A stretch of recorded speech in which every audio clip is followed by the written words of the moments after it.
Hi there, I'm Miss Noyan, and I am reading a book called I'm Not Scared, You're Scared by Seth Meyers.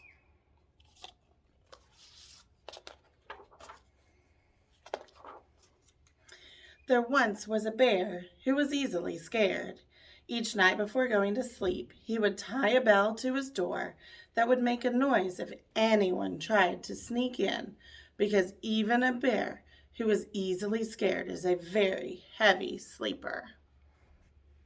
He was even afraid of his own reflection, and because he couldn't see himself, he never brushed well and always had food stuck in his teeth. When you're a scared bear with food in your teeth, you don't have many friends. Bear had one. Rabbit. Rabbit was never scared.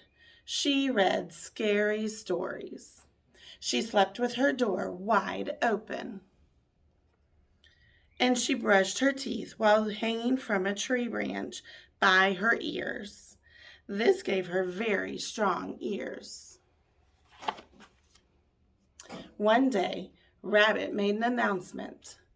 Bear, we are going on an adventure. Bear suggested that, instead of going on an adventure, they could read a book about adventures. That way, if anything goes wrong, we can just close the book. Rabbit looked at her friend and asked, Bear, are you scared? And Bear replied, I'm not scared. You're scared. And with that, Bear walked past Rabbit and out the front door. Bear stopped to make sure they had everything they needed. Do I need a bike helmet? Bear asked. No, said Rabbit. Do I need oven mitts? No, said Rabbit. Do I need bear repellent? You're a bear, said Rabbit. After walking a while, they came to a small stream. It looks deep, said Bear. It's not deep, said Rabbit. It looks cold, said Bear. It's not cold, said Rabbit.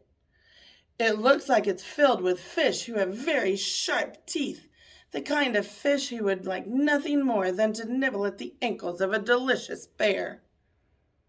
Rabbit looked at her friend and asked again, Bear, are you scared?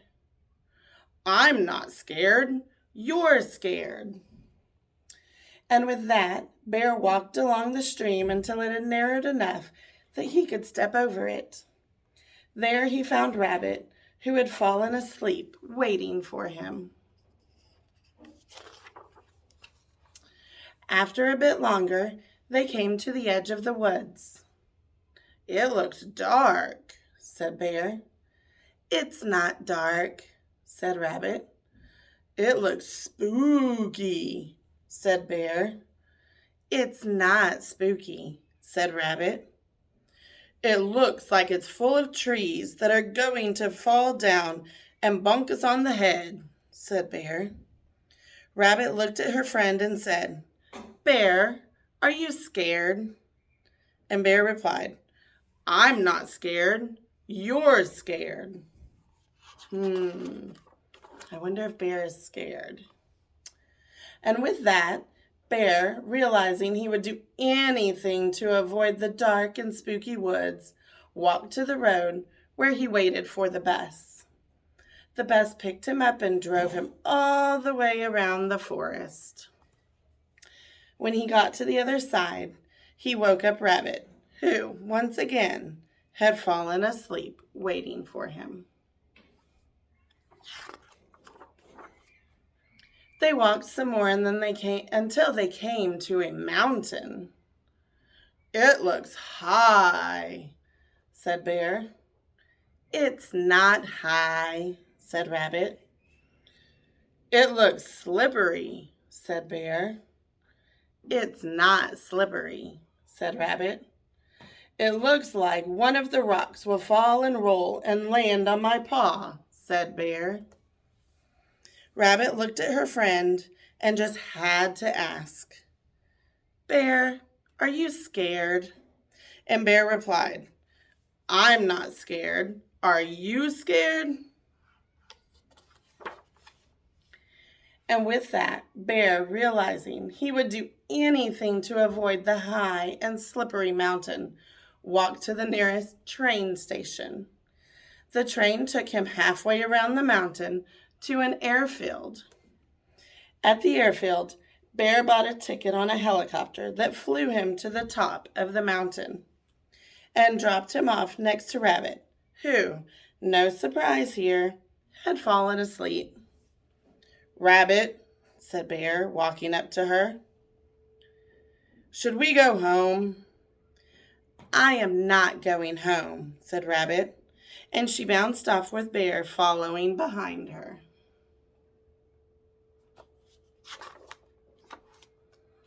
After a bit more walking, they found themselves at one side of a long rope bridge. Bear stopped. "It looks rickety," said Bear.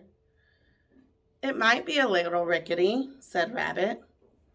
"It looks like the boards might break if you were heavy enough," said Bear. Agreed Rabbit. Rabbit looked at her friend and said, "Bear, are you scared?" And Bear took a deep breath and said, Yes, Rabbit, I am scared. I was scared of the river, and I was scared of the forest, and I was scared of the mountain. But I am the most scared about this long, old, rickety bridge." And with that, Bear turned around and headed home.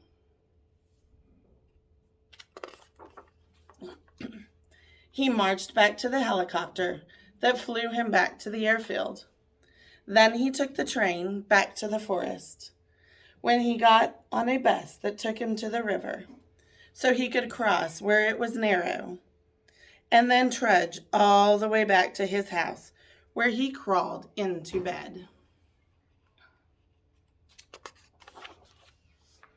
Rabbit went to the middle of the bridge and thought, "See, this bridge isn't dangerous. It's a good bridge." And to prove it, she started jumping up and down. And then she jumped harder. And then she jumped harder than she had ever jumped in her life. And then the board she was jumping on cracked in half, and Rabbit fell right through the hole in the bridge. Lucky for Rabbit, she had very strong ears, but she knew she wouldn't be able to hold on forever. And because of this, Rabbit, for the first time in her life, was scared. Now, Bear and Rabbit hadn't noticed, but throughout their journey, they had been followed by a small bird. Bird realized that she had to get help, so she flew as fast as she could all the way to Bear's house.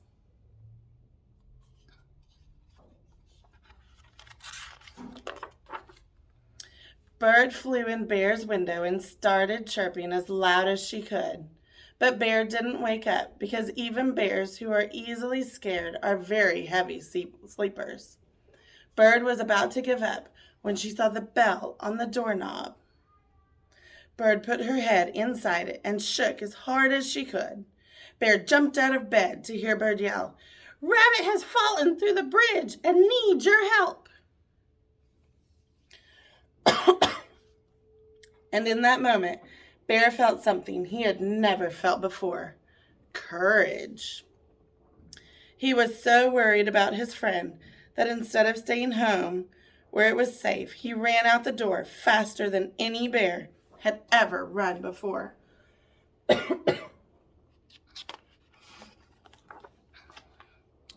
When Bear reached the stream, he ran right through it. It only came up to his ankles. When he came to the forest, he ran right through it. It was only 3 trees. And when he came to the mountain, he didn't even think about taking a train and a helicopter. He just climbed right up it. It wasn't very high.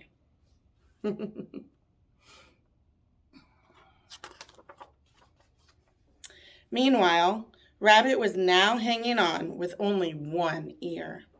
She could feel it slipping, too, and just as she lost her grip, what's going to happen? Bear grabbed her by the ear and lifted her to safety. Bear, were you scared? Asked Rabbit. And Bear said with pride and honesty, Rabbit, I was scared. I was scared too, said Rabbit. And Bear smiled and said, sometimes it's okay to be scared.